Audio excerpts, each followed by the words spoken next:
Hellos and welcomes everyone, this is AnthWolf bringing you a new Let's Play of a game which was recently released on the 26th of March 2015, and it is a title, as you can tell by the title screen here, called Pillars of Eternity. It was developed by Obsidian Entertainment and published by Paradon Interactive, who Paradox I'm more familiar with. I just recently played a campaign of their game Europa Universalis 4, but they've also released games like Hearts of Iron, Crusader Kings Victoria, and also more recently City Skylines, which is kind of like a SimCity style of game. Obsidian I'm not so familiar with, but the game itself, or at least I could be wrong, some of the developers that have made up Obsidian have come from Bioware, or what I remember as Black Isle, who brought us games such as Baldur's Gate, Icewind Dale and Planescape Torment. And actually this game is loosely based around the Bioware Infinity engine, and it actually is set in the same sort of style as a fantasy role-playing game. And what is probably going to be happening in this part, at least, is going to be a long introduction and character creation video. It's going to be split into two parts, but I'll try and put them together seamlessly as I can, because for some reason this game has an issue with the Fraps recording software recording between the loading screens, something to do with the monitor screen resolution. But we can make do with that. The only reason I mention it is because obviously there may be loading screens in the future, and this may cause the same issue. But we will manage as we can. As I say, this game has been recently released. It has been kickstarted, I think it was sometime last year or maybe the year before. I unfortunately missed the Kickstarter for it, but I think it made just under $4 million during the Kickstarter, and I think it made just about the same amount in after sales using PayPal. So yeah. So after we get through this intro and character creation, I have done a brief recording of this before and I decided to re-roll. I didn't like my character so much. So I am familiar slightly with the prologue, and I do know I will be doing a brief explanation on the in-game mechanics, partially in this video and partially when we actually get into playing the game, and showing you the main character and his first companion that you get early on. But apart from that though, this game is going to be completely blind, and I actually expect it to be quite long. I will try to make the videos after this one at least every 20-30 minutes or so long each, but if it's anything like the length of the games like Baldur's Gate or Planescape Torment, this could be quite a long series, and I'm rather looking forward to it, to be quite honest.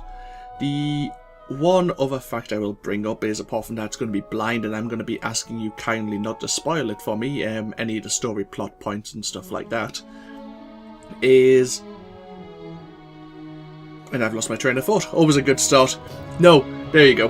There is some voice acting in this game, but not all of the spoken dialogue is actually voice acted, and therefore I'm probably going to be speaking for the characters, and I'm not a good voice actor. You can probably tell just by listening to me ramble on now. But, so therefore, the characters that I'm speaking for may sound all the same. I'm not going to be trying to put on voices, because I'll try and put on a voice and then I'll forget what that character sounds like, and then I'll make up a completely different voice maybe 3 videos later, and it'll sound horrible. So I might as well do it all in just my standard rough voice and go from there, and you'll be reading it along with me, probably reading it faster than I can actually speak it. So yeah, it will hopefully work out, and let me know how it goes. Let me know what you think. If you'd prefer just to read it for yourselves, I can skim through it using my eyes, but I would like to have a bit more interaction in the game and taking it slow rather than clicking through, because as I say, this is probably a very heavily plot and story driven adventure we're going to be going on together, so I want to savour it as much as possible. You've got to, what you put into these kinds of games is kind of what you get out of them. So yeah, apart from that, let's look at my list here. Nope, that's about it. That's all I really need to say. So we'll have a brief look at the options before we get started and then make the split in the video. There's quite a few game options here. First of all, if I was to select expert mode, some of these options would disappear. It disables a number of helpful features, as it says there. The only things I have changed, I believe, on this is, let's have a look, the area loot radius. Rather than looting one cut like a body one at a time, you can actually like have an area loot ability.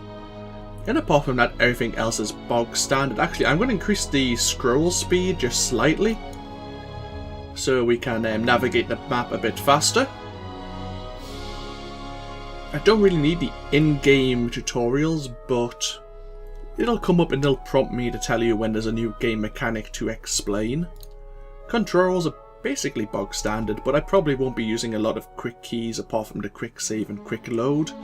That is mentioned, actually, we will probably be using them a liberal amount, because from what I recall of Baldur's Gate, Icewind Dale and Planescape Torment, you can die quite easily. You can walk into traps, you can walk into ambushes, and basically end up in situations which you may just want to go, nope, that didn't happen.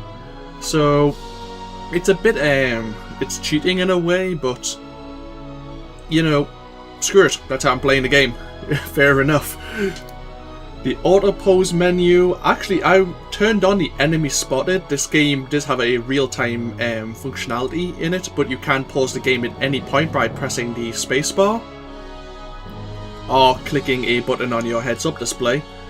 But this is default as a combat start, but I've turned on enemy spotted because normally you can see them visually before combat begins. So if you want to avoid them, it will pause the game and give me an opportunity to see what's going on. In addition, I've turned on hidden object found. When you're in scouting mode, which is kind of like your stealth option, when you press Alt it drops you into a scout mode. You can locate hidden objects. I never found any during the maybe hour I played as a practice session. But yeah, we may find some hidden objects in the game. Or traps actually as well. In scouting mode, that's how you detect traps. So and man, you're going to see me stumbling into a lot of traps because I'll forget about scouting mode within a couple of hours, no doubt. A couple of videos I'll forget about searching for traps. Resolution as standard. That's fine. And then sound, I've turned down the master volume slightly. I've turned up the voice volume. And I think from my practice video, I've kind of got the balance just about right. I may want to turn down music just a little bit more. There you go. But apart from that, I say we won't be continuing the game because, as I say, that character has now been deleted. But yeah, when I come back, we will start a new game and we'll go into... There's a brief prologue introducing where your character is, and then it goes straight into character creation. And we'll probably spend about 20 minutes going through that. I'll explain the different races, the different classes you can play as. And then we will go into who I will actually create. So I'll show you some of the options at least. As a final mention, actually, Quill18 has done a good game mechanics tutorial video and a character creation tutorial video. So I will probably go into it a bit briefly, but if you want a bit more information on those, feel free to check out his channel. I'll probably provide a link to his playlist in the description below. And we'll go from there. So yeah, I'll see you in just a moment. 5 wagons grope blindly for the path on a starless night, their master glancing ever upward to the skies for assurance that he is on the right course. A dim lantern his only protection against the encroaching darkness. But the skies bring no comfort, shining no light, betraying no hint of what they know.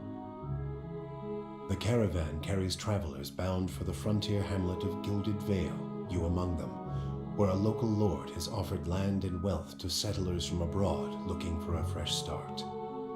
You have taken suddenly ill, sweating and shivering, and one of the other travelers signals for the caravan master to stop on your behalf. He pulls up just in time to avoid plowing into the trunk of a fallen tree that bars the way ahead. You will go no further tonight. And welcome back everyone, AnthWolf here. As I said before, I clicked new game. There was a difficulty selection, before obviously this prologue introduction to the actual game appeared, we will be playing on normal difficulty, and we won't be playing the expert mode or the Trial of Iron mode, which I believe is basically a Iron Man version. If your main character dies, the save file is deleted and you only may have one save file overall. So yeah, let's not do that because it will be frustrating. I think normal difficulty is about right for people who are experienced with the old Infinity engine. Even though there is changes, this is not set in the Wizards of the Coast Forgotten Realms sort of like area. This is a whole new world, a whole new lore that we need to understand, and I don't know a great deal of it, to be honest, but we do get introduced to some of it actually as we are creating our character, which is what we'll be doing right now.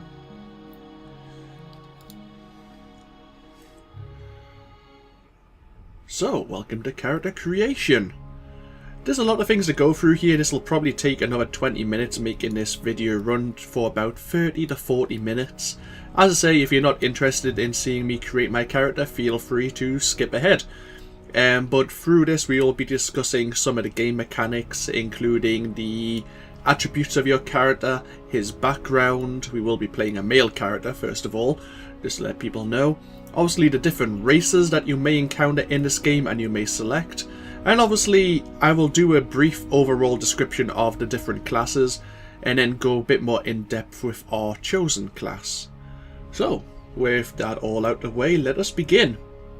We will be playing as a male character, because, yeah, why not? I am male, so I would be more comfortable playing as my chosen gender. Yeah, okay, we'll stick with that. And then we have the numerous different races. I probably won't read it all, I'll probably give brief overviews, but of course there is a greater description here. So if anyone feels free and wants to pause, they are very welcome to. So humans are commonly known as folk, and their most common race in the Dyrwood and the Ada Empire, Old Valyria and the Valerian Republics. I may pronounce these names wrong, but it's not as if I'm offending people in real life by getting their names massacred. Though not as large as the towering Aumanu, humans are known for their strength and willpower, and if you played as a human class, you of course would have a bonus to your resolve and might. Attributes I'll go into in more detail later on, but resolve and might are two handy attributes to have for any class, I believe.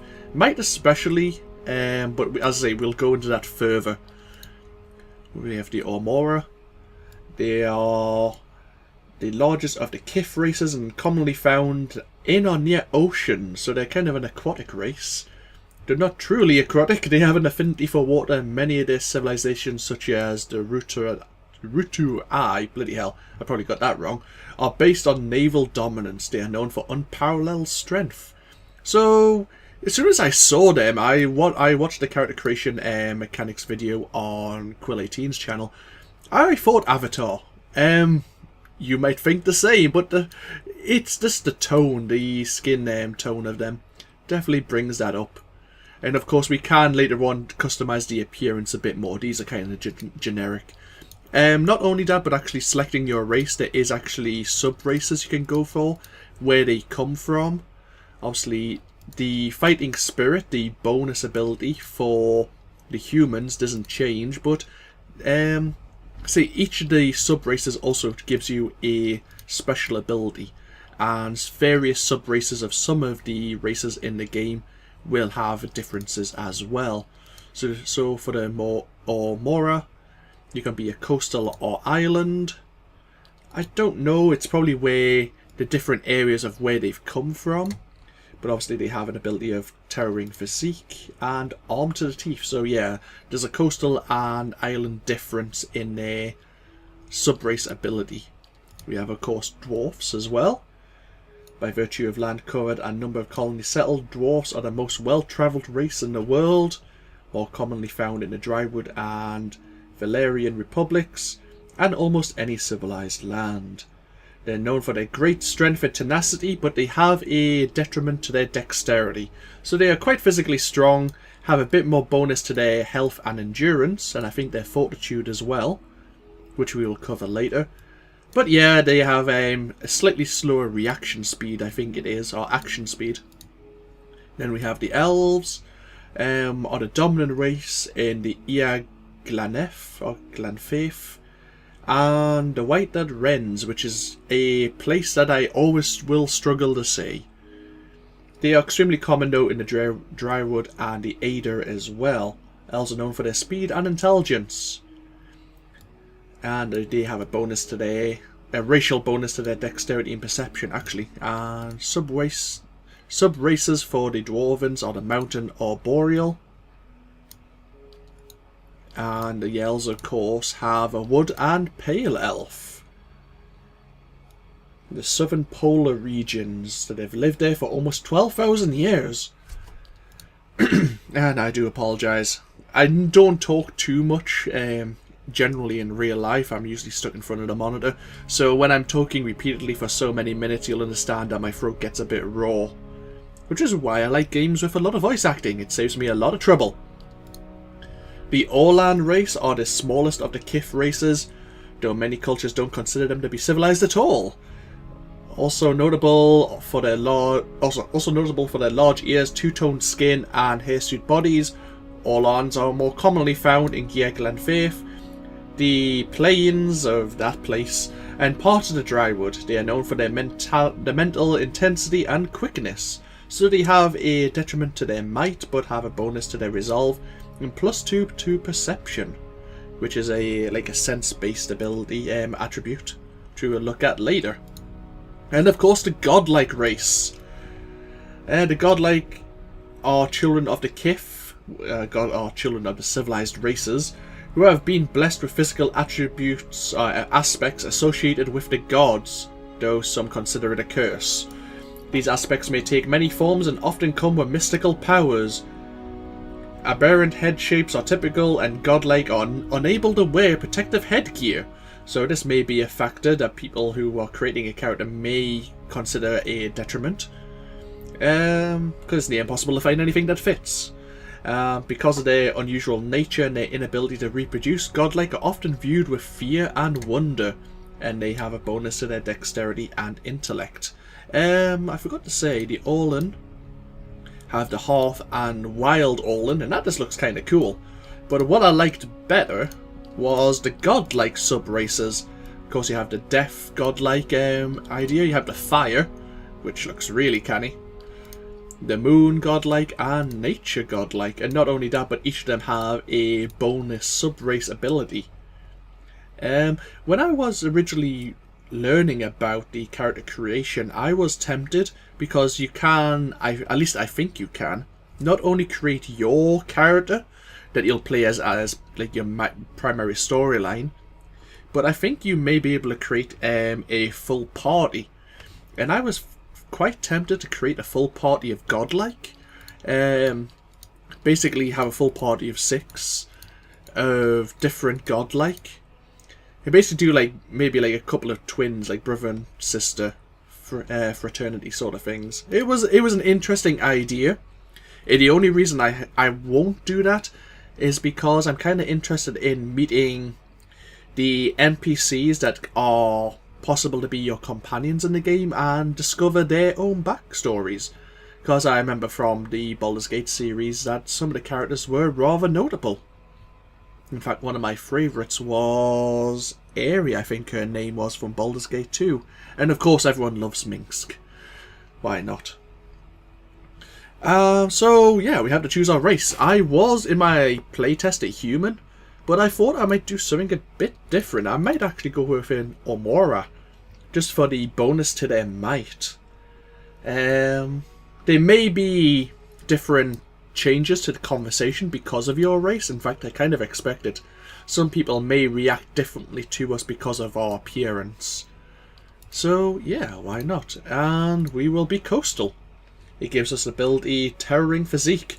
Coastal Aumanu gain bonuses to defend against prone and stun effects, which actually for our class is going to come in handy. So, viewed as a warlike race, the Coastal Aumanu live in the mainland region along the coasts of the Northern Hemisphere. Lands they conquered by pushing Tyveran meadowfolk, Natlan, Savannah folk, and Orlan communities out. Meadowfolk and Savannah folk are humans. Obviously that must be their kind of natural title, but humans are Meadowfolk and Savannah folk, and Orlans of course are the Hobbit-like creatures. The Hobbit-like race, I should say. Creatures makes them sound bestial. Their culture is more centralised and urban than their island cousins, though both groups are involved in seafaring. Coastal Amora are very rare in the Drywood, but those that do make the journey usually do as mercenaries, bodyguards, or soldiers. Which, yeah, sounds fine. Let's go with that. So we've selected our race, now we can select our class. 2 seconds.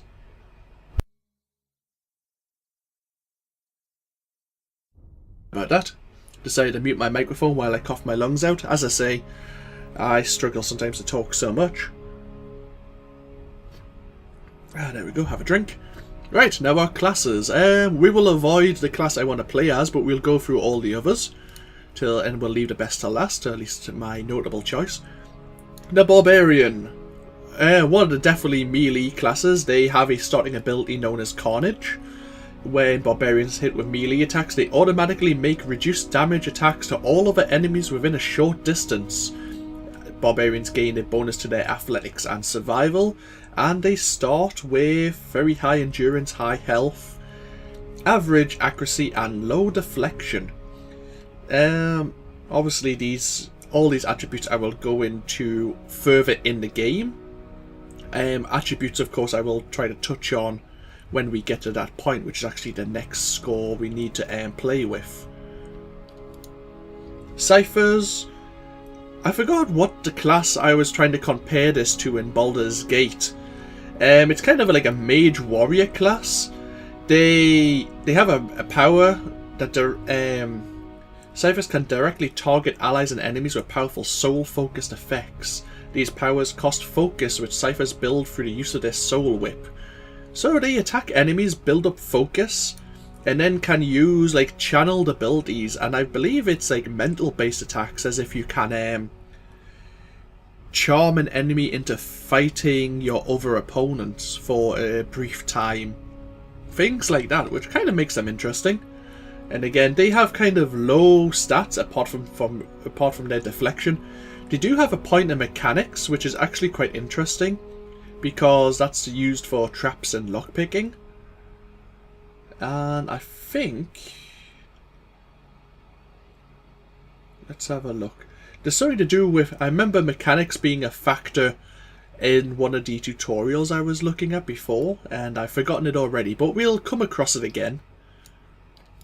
The fighter's probably the most well-rounded melee class you'll find. Pretty stereotypical. There's always going to be a class that's kind of like the fighter. They have a constant recovery ability. They continually regenerate endurance at a modest rate. Endurance and health are two of the main factors in this game. As a brief overview for those, health is kind of like your long-term survivability. The only way you can recover it is camping or staying at an inn. Endurance is your health that you'll actually have in the fight, and if you lose all your endurance, you will fall unconscious. Endurance recovers at the end of an encounter, but if you get hit, you'll lose both health and endurance, so it's something to keep an eye on. Of course, I think you can have your health go to 0. I think I've allowed that in the options, but you will be maimed rather than killed outright. I don't know what maimed is, but I think it will obviously allow... you will probably take a penalty to your attributes. I'm not 100% sure, but that kind of makes sense. Of course, they have very high stats for like accuracy and deflection, high health and high endurance. The constant recovery ability is rather interesting. I wonder if that's a passive effect.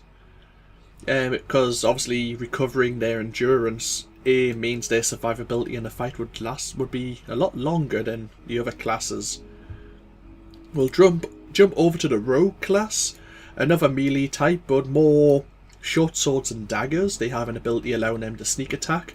They get bonus damage to range and melee weapons when the target is debuffed and suffering a lot of afflictions. You have a bonus to stealth and a bonus to mechanics again, which is planting and obviously disabling traps, as well as picking locks in the game. They have a high accuracy but low otherwise in their stats. And another melee class is the monk. They deal more damage as long as they remain unarmed, and that scales as they level up. And also, as monks are damaged, their pain generates wounds. Wounds can be used to power many of the monk's special abilities. They have almost very high stats for everything, but the detriment is that of course they have to use hand to hand, which may start out being an issue, but eventually they may become one of the more powerful characters in the game, especially with their channeled wounds ability. And then we start going into kind of like the ranged melee class. Ranged melee, that makes sense. The rangers, of course, peeking at a distance using a short or long bow. I'm not sure there's crossbows in this game, but I'm sure we'll find out together. And they, of course, can have a animal companion. I think you get this selected at the beginning of the game, and they probably have different abilities whichever one you select. And again, they have high accuracy like the rogue. And then we start getting into our casting classes. Obviously the wizard, kind of like the fighter, is a generic class for any role-playing game. They are the masters of academic magic. The students of the arcane traditions that stretch back beyond the boundaries of recorded history. They of course have a grimoire of spells, and they can cast any spells in their grimoire at a time. And I think you can actually have multiple grimoires in your inventory, and you can swap them out in combat. But it does take time to put one book away and pull the other one out. So that would be something to consider. And of course you need to rest to recover your amount of spells you can use. Similarly is the chanter. The chanter is kind of like a bard, I suppose you can say. They chant obviously songs in battle. And these allow you, well, they will buff your allies as well as yourself, and they can also debuff your opponents in a radius around you. And also I think if you chain your phrases or chants together, it also allows you to cast special abilities. I think it's invocations, yeah. It won't be an interesting class to play as, but I'm hoping we may encounter one on our journey who may be interesting to pick up. As a druid is the class I picked for my introduction video. Animus at heart, druids tap into the spiritual power that flows through simple living things, and their starting ability is allowing them to spirit shift into a animalistic form. These will give them strong melee abilities and grant them like druidic powers that they can actually cast while in that form. It's not like I took the spirit shift ability and it doesn't turn you into the wolf, it kind of turns you into a werewolf. You're still humanoid. In addition, there is penalties for wearing armor. The heavier armor you wear, the longer it takes for you to recover after like throwing an attack. So it's actually beneficial to have kind of a druid in your party, because the spirit shift turns basically their body into armor. Their fur, I suppose you can call it. It actually has no recovery penalty for being in that form. And finally we have the priest. Devotees of Eora's deities and practitioners of religious magic. Priests dedicate themselves to specific gods or orders, and depending on which order you select as your priest, priestly class, depending on how you react to people, your disposition to them depends on how powerful your abilities are. At least some of them, I believe that's how it works. So the priest and the class we will be playing as, the paladin, you have to be aware of how you're going to react to people, because your abilities might be weaker if you're acting outside of how your order expects you to be. Also, this is, as I said, we're going to be playing as a paladin. Paladins are martial zealots devoted to a god or ruler, even a way of life. They can be found in any culture where a fanatical group of like-minded individuals has formed a warrior society dedicated to advancing their cause. Among those aligned to their worldview, Paladins are viewed with respect and admiration, if a bit of fear. Many Paladins hold leadership positions in armies and mercenary companies, but in the heat of battle their fanaticism often overrules the chain of command and common sense. So that reading that actually I hadn't read it fully before kind of reminds me kind of the Warhammer idea of the Inquisition. But that's just my obviously thought. They have a starting ability known as Faith and Conviction. Paladins have an inherent bonus to all their defenses. Over the course of the game, the value of this bonus may shift on the reputation of the Paladin. May shift based on the reputations the Paladin gains relative to their behaviours that are preferred by his or her order. And they gain a bonus to their athletics and a bonus to their lore. They start with only average accuracy, very high deflection, high health and high endurance. But yeah, we'll be going with that. And then because we're choosing a Paladin, we now can choose our order. I don't know what any of these are, so I will be having a brief read of them myself. But feel free to pause and read about what these orders are about, because I'm going to be choosing the one ideal for probably my playstyle. So first of all we have the Bleak Walkers. Dedicated to conducting warfare mercilessly and with extreme brutality, in order to bring a swift end to conflicts. Terrible and unyielding nature. Most nobles will only call on them as a last resort. It reinforces cruelty.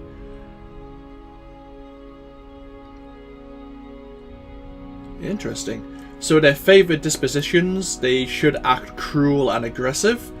If we act benevolent or diplomatic, we will, our abilities may be weaker. So then we have the Darkosi Paladini.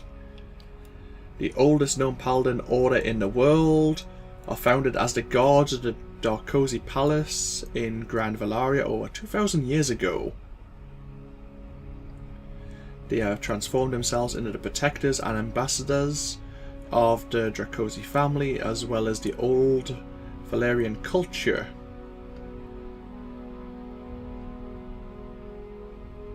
Paladins of the order are renowned for their wit and love of life.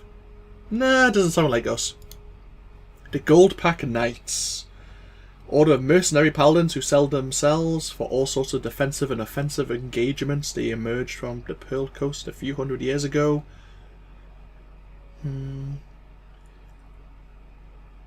Are willing to shift direction based on their desires of the employers. Mercenaries, not really. Kind Wayfarers. The most widespread paladin order are guides and protectors for travellers, often people of limited means travelling in dangerous areas. They lack noble prestige of other paladin orders, but are widely respected by commoners for their generosity and compassion. Kind Wayfarers lack a centralised structure, and many members operate independently in remote areas. Not known for being wealthy, they have improved their finances via cartography and working in groups like the Hand Occult to develop travel guides. Well, that's interesting. Let's have a look at the last one. I hope this isn't boring for anyone. I'm really into learning about the lore of a game. I don't know if I can express it in my voice, but I really am. Especially since this game has its own generated lore. They've created it for the game itself. So, because it's very story driven, I really want to learn what I'm getting myself into. And there could be a bit of information overload, I admit. But I think it's going to be worth it. Oh, I'm really hoping it's going to be worth it. We'll find out together. So, the Shield Bearers of St. Elga. During a peace negotiation, an archer from the Kingdom of Ada shot the noblewoman emissary from Kulkin, Elga, in the arm-provoking battle. Elga nevertheless made a second attempt at negotiation, accompanied by 3 elven knights whose only arms were shields they held in front of Elga to protect her. Elga succeeded, helping form the Ada Empire. The knights who protected her founded the Shield Bearers, who continue to act as guardians and diplomats in Ada and beyond. They are well known for their honesty and skill in negotiation. They are honest and diplomatic. They dislike being cruel and aggressive. Actually, I kind of like the Shield Bearers of St. Elga. It was kind of them on the kind wayfarers. I'm probably going to go for a kindish character. If you expect me to be cruel and abrasive to everyone I meet, that's probably not going to be my playstyle. Not the first time round, at least. If I ever get a feeling to playing this game again, unrecorded most likely, I may play in a different style, but stereotypically, the most times I play a game, I play in a Paragon style. So, yeah, we'll go with the Shield Bearers of St. Elga. So we need to remember honest and diplomatic. I might have to write that down, but it'll probably be mentioned somewhere. And we can choose one ability at the beginning. The Flames of Devotion, calling upon the Paladin's inner fire, causing their equipped weapons to burst into flame, adding 100% burn damage to their next attacks. Interesting. And we can use that twice per encounter. Or we can learn Lay on Hands.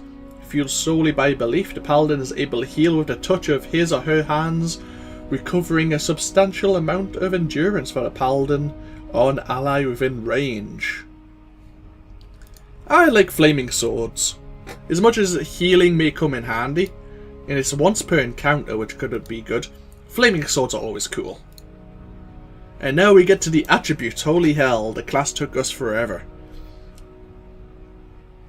So, let's take this down to... Oh, we started with a bonus to our might because of our race, and we started with a bonus to our resolve. Because of our culture, which we haven't actually chosen yet. So that will actually, should be 10. And it may change, but we'll leave it bog standard right now. These are different attributes in the game. Obviously, might, constitution, dexterity, perception, intellect, and resolve.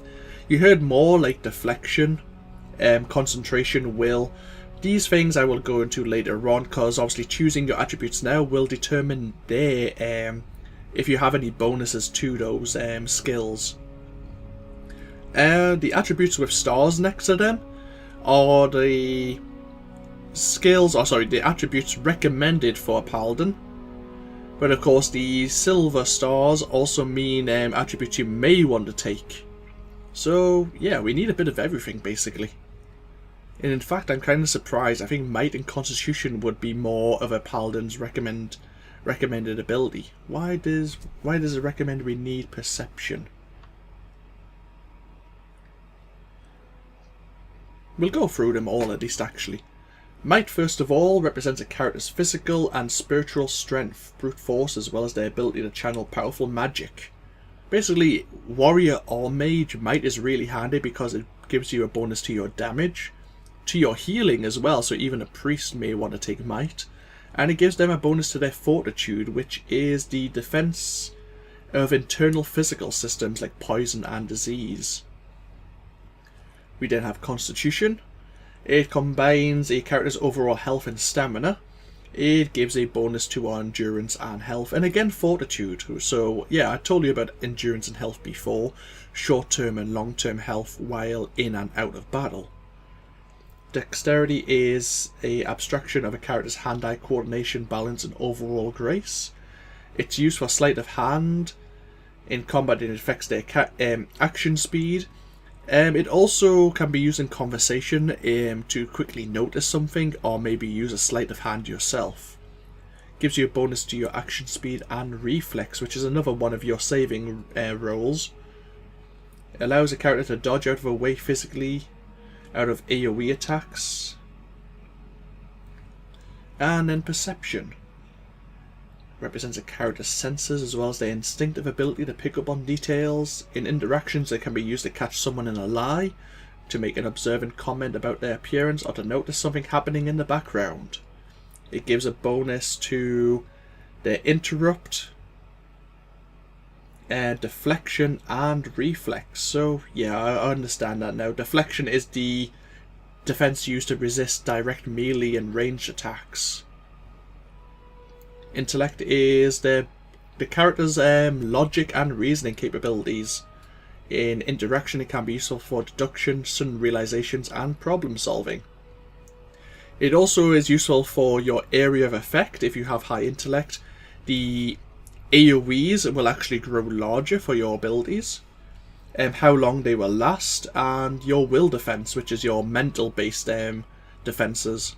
And finally, resolve reflects a character's internal drive, determination, fearlessness, and the emotional intensity they can project onto others. It's useful for leadership and convincing performances. In combat, it helps maintain concentration, and again benefits deflection and will. So yeah, actually perception and resolve are going to be quite important for us to increase our deflection, like our physical defenses. I'm thinking we may want to put a few points into might and actually put some points into our constitution as well,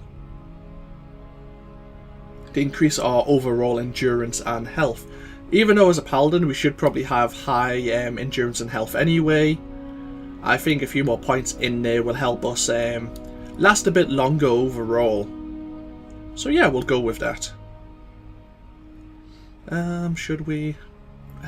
we need to put points in intellect maybe.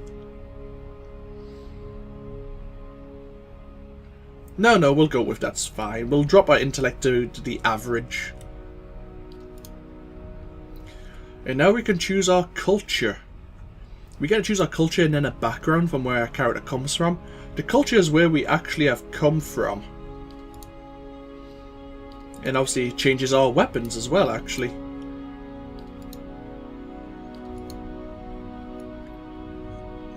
Where would I like to come from? Feel free to actually, I'll slowly go through these and so you can pause and read them if you so choose, but I'm just going to have a quick scan through them myself.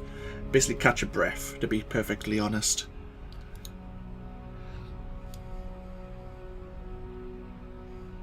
And this one starts with a pike.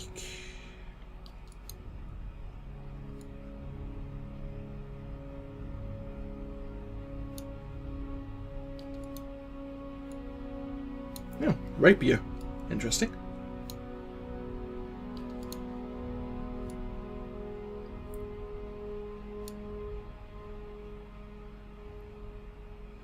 Rauatai sounds tempting. It actually gives us a bonus to our constitution as well. The living lands. Your typical paladin weapon, a mace there. And a right out wrens. Looks like a two-handed sword actually. I think I will go with Rauatai here. Kind of like the shield. I'm wondering if it gives us a bit of a bonus compared to the small buckler here. And there was another one, wasn't there? Yeah, this tiny little thing. Yeah, I'm thinking that not quite a tower shield, but it seems a bit sturdier than the other shields I've seen. So yeah, we'll go with that. So where are we coming from, sorry? Dominated by the Ormaria nation. That makes sense. We can come from there. The Gulf itself is host to a number of nations, most of them Ormora or Orlan or Dwarven. Though these countries are relatively young, they are some of the most advanced colonial settlements in the east.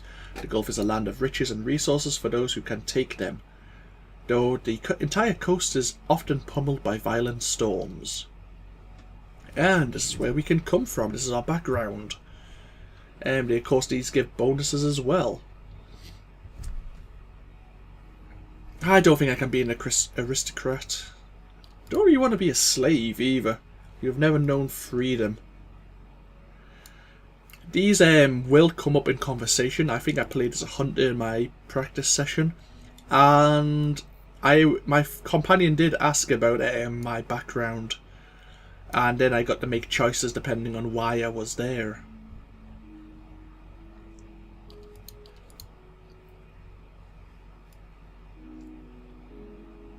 Drifter sounds interesting. Though we could be an aristocrat. It doesn't really sound like me, to be honest, but a paladin kind of can give off the aura. Extravagant parties aren't really me, though. No, we'll be a drifter. Why not? We get a bonus to our stealth and survival. Very well. And now we can choose our appearance at long last. Holy hell. We only get a choice of 3 different heads. I kind of like the blue one, to be perfectly honest. And our hairstyles. 19 to choose from. We don't get to choose our hair colour. Oh no, we don't get to choose our facial hair, sorry. Our hair colour will be bright silver. A silver mohawk. Yeah, that doesn't stand out at all. People will say it's in the dark.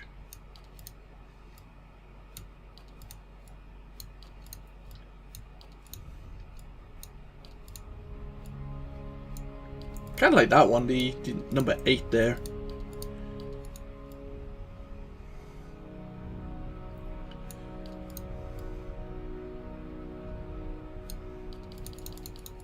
Yeah, we'll go with that. Then we choose our colours of our armour. Go for a bit more. Something a bit more earthy, I think. Oh, we actually choose our skin colour as well. Ah, see, we've got a kind of like a tattoo sort of thing going for us.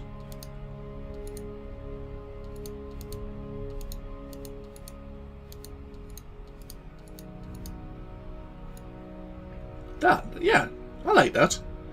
We'll go with that. And now we can choose our portrait. These are all the races, so I could probably only choose about 10 or 15 of them. Oh, straight away. Not many at all, it seems. And none of them kind of match our character. That's fine. Let's have a quick scan through. Oh, we have the female characters. Oh.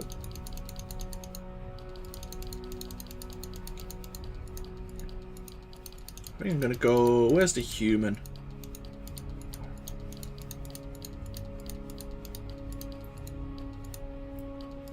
There we go. We'll go with this one.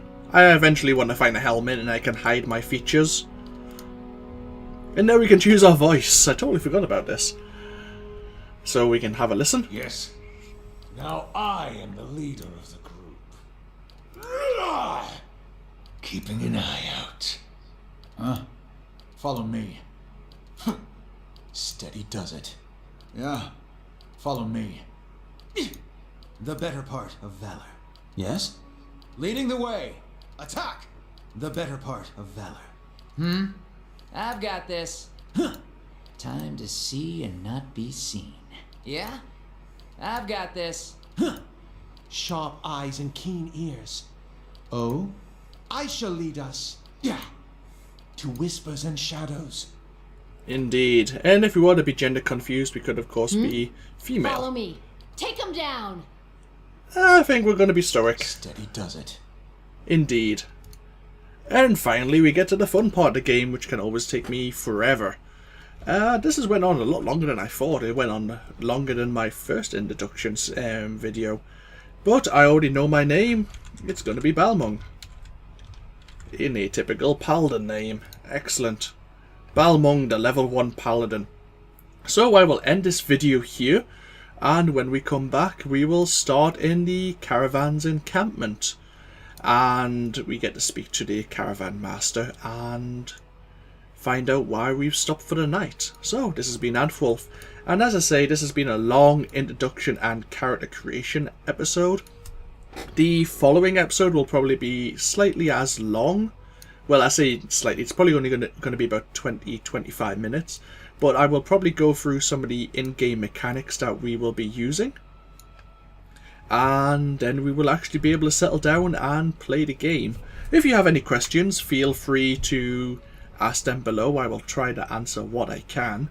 But as I say, a lot of the time we will be exploring the world of Eora together. So, I will see you all in the next video. I hope you've all enjoyed and I hope you all take care. And I'll see you for more next time. Bye bye now.